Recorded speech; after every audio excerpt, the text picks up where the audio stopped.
Assalamualaikum warahmatullahi wabarakatuh. நான் ஜீனா ஷாமின் மன்சூர். குர்ஆனிய சிந்தனை ஜுஸு அம்மா தஃப்சீர் தொடர் சூரா அல் அஸ்ர். இல்லல்லதீன ஆமனு வ அமிலு ஸாலிஹாத்தி வத்தவாஸவு பில் ஹக்கி வத்தவாஸவு பிஸ் ஸப்ர். நம்பிக்கை கொண்டு நற்செயல்கள் புரிந்து சத்தியத்தை தம்மிடையே உபதேசித்துக் கொள்வதோடு பொறுமையையும் தம்மிடையே உபதேசித்துக் கொள்வோர் தவிர. இவ்வசனம் நஷ்டத்திலிருந்து தப்ப அல்லது வெற்றியை சாதித்துக் கொள்ள காணப்பட வேண்டிய 4 நடத்தைகளாக கூறுகிறது. அவை கீழ்வருமாறு: 1.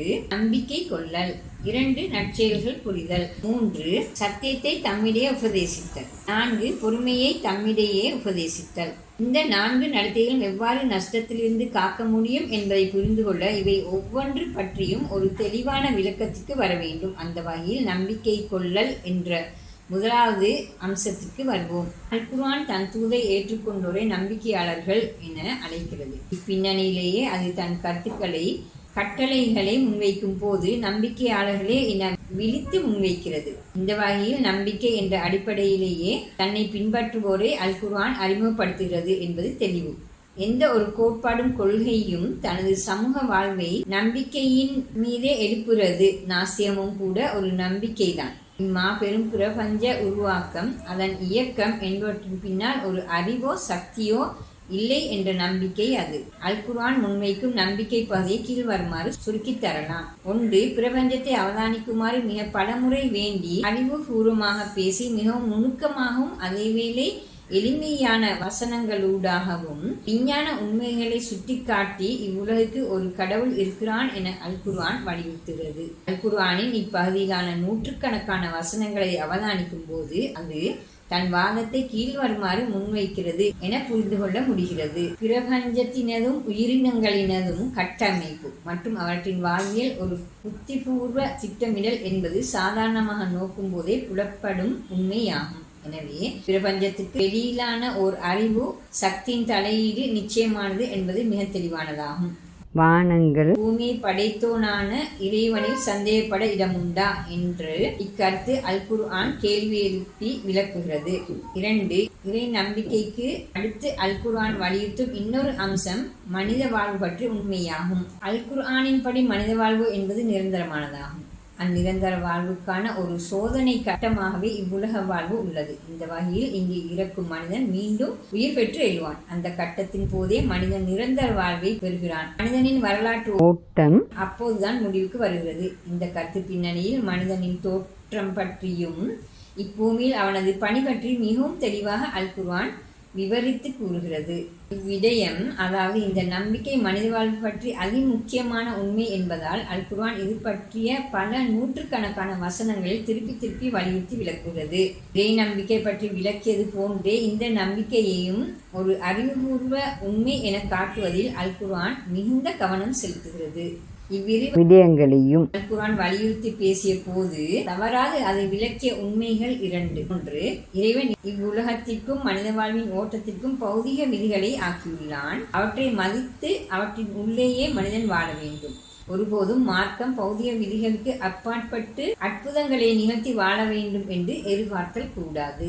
2. இவ்வுலகின் பௌதிக வளங்களை கண்டு வளர்த்து பூமியை வளப்படுத்தி அவற்றை அனுபவித்து வாழ்வதன் ஊடாகவே மறு உலக வாழ்வில் மனிதன் சித்தியுற முடியும். உலகை விட்டொதுங்கி துறவு வாழ்வை மேற்கொள்வது அங்கீகரிக்கத்தக்க வாழ்வொழுக்கங்கள் அல்ல.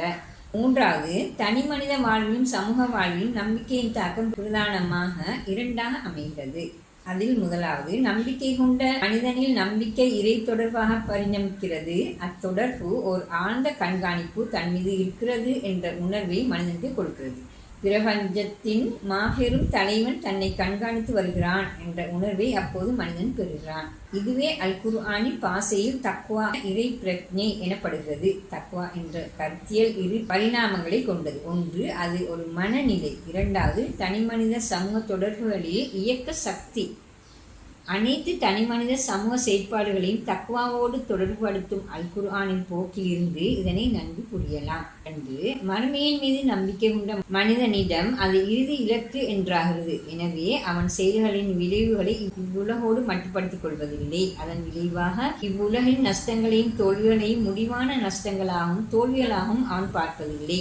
நீதியும் நேர்மையும் உண்மையும் சத்தியமும் தன் செயல்களில் காணப்பட்டனவா என்று மட்டுமே அம்மனிதன் பார்க்கிறான்.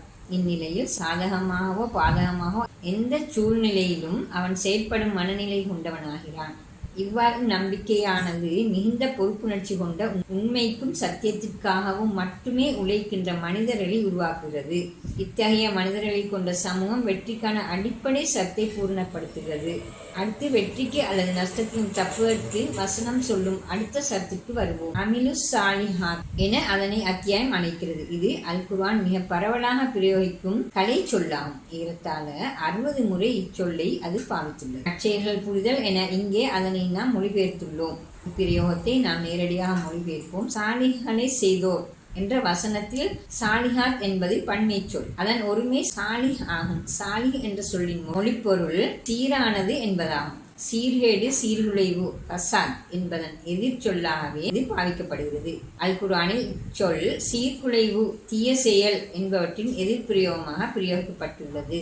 நற்செயல்களையும் அடுத்து தீய செயல்களையும் அவர்கள் கலந்து செய்துள்ளார்கள். அல் குர்ஆன் 9வது சூரா 102வது வசனம். பூமியில் அதனை சீர்நிலைக்கு கொண்டு வந்த பிறகு சீர்குலைவை ஏற்படுத்தாதீர்கள். 7வது சூரா 86வது வசனம். இப்பின்னணியில் சீரானவற்றை செய்தார்கள் என்பது இப்பிரயோகத்தின் நேரடி பொருளாகும். இந்த வகையில் சீரானவற்றை என்பது சீரான செயல்களை என்ற பொருளை இங்கே கொடுக்கும் என்பது தெளிவு. அல் குர்ஆனின் கண்ணோட்டத்தில் அமல் சாலிஹ் நற்செயல் என்பதன் பொருளை விளக்குவதும் அவசியமானதாகும். ஏனெனில் அல் அமல் அல் சாலிஹ் என்ற பிரயோகம் சாலிஹான அமல் என்ற வழக்கு சொல்லாக மாறி அது வணக்க வழிபாடுகளை குறிக்கும் சொல்லாகவும் உலக செயல் மறுமையின் செயல் என பிரித்து நோக்கப்படும் போக்கும் சமூகத்தில் காணப்படுகிறது. அமல் என்ற சொல் வணக்க வழிபாடுகளுக்கு மட்டுமன்றி அதன் விருந்த கருத்தில் பாவிக்கப்பட வேண்டும் என்ற விழிப்புணர்வு தற்போது ஓரளவு காணப்பட்டாலும் அது பற்றிய கோட்பாட்டு தெளிவு மிக குறைவாகவே சமூக மட்டத்தில் காணப்படுகிறது. அத்தோடு இங்கே இவ்வசனம் நஷ்டத்திலிருந்து தப்புவதற்கான சத்தாக அமல் சாலிஹ் முன்வைக்கும் போது அதன் உண்மை பொருளை புரிவது மேலும் அவசியமாகிறது.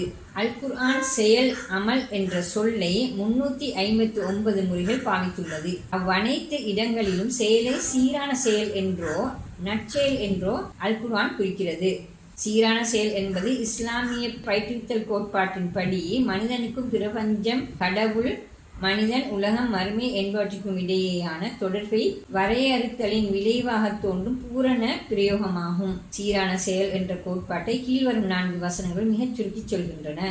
பூமியில் நான் ஒரு பிரதிநிதியை ஆக்கப் போகிறேன் என மலக்குகளை நோக்கி உமது இரட்சகன் கூறினான். 2வது சூரா 30வது வசனம். அவன் உங்களை பூமியிலிருந்து படைத்து அங்கே அதனை வளப்படுத்துமாறு விட்டிருக்கிறான். 11வது சூரா 61வது வசனம். ஜின்களையும் மனிதர்களையும் என்னை வணங்கி வழிபட வேண்டும் என்பதற்காகவே நான் படைத்தேன். 51வது சூரா 56வது வசனம். யாரேனும் அணுவளவு நன்மை செய்யின் அதனை அவர் கண்டு கொள்வார். அவ்வாறே யாரேனும் அணுவளவு தீங்கு செய்தாலும் அதனை அவர் கண்டு கொள்வார். 99வது சூரா 7-8வது வசனங்கள். இங்கு குறிப்பிடப்பட்ட முதல் 2 வசனங்களும் பௌதீக உலகுக்கும் மனிதனுக்கும் இடையிலான தொடர்பை விளக்குகிறது.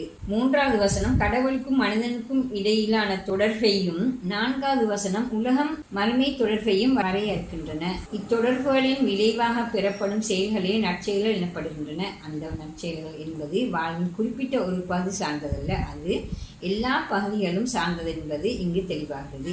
இப்போது சீரான செயல் அமல் சாலிஹ் என்ற பிரயோகத்தை சற்று விளக்கமாக நோக்குவோம்.